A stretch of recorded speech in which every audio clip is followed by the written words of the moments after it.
Magandang umaga, kumusta po? Narito po ulit ang update natin para sa lagay ng ating panahon ngayong umaga po ng March 30, 2025.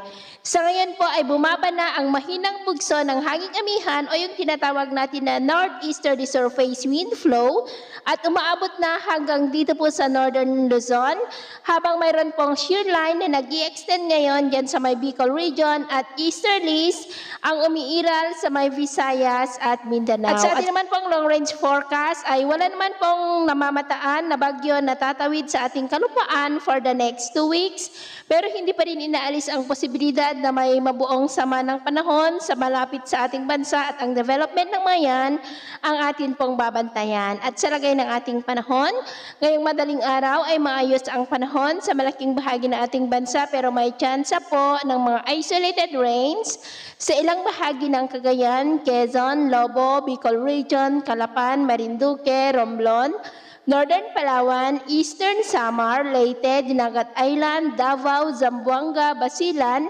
Holosulu at Tawi-Tawi. At mamaya po ay sisikat naman ang araw sa malaking bahagi ng ating bansa pero may tsansa ng cloudy skies with isolated rains sa ilang bahagi ng Cagayan, Quezon, Bicol Region, Lobo, Oriental Mindoro, Marinduque, Romblon, Northern Palawan, Samar Provinces, Tacloban, Dulag, Estancia at Davao. At mamayang hapon, mas maraming lugar ulit ang makakaranas ng cloudy skies with isolated rains lalo na sa Southern Luzon, Visayas, Mindanao at ilang bahagi po ng Cagayan at Isabela. Kaya kung lalabas tayo sa ating mga tahanan, ugaliin naman po natin lagi ang magdala ng kahit na ng panangga natin sa init ng araw at proteksyon na rin po sa mga biglaang buhos ng ulan. At sa atin naman pong mabaybayin, dahil sa pag-iral ng northeasterly surface wind flow ay maalon po ngayon sa mga baybayin ng Northern Luzon at extreme Northern Luzon.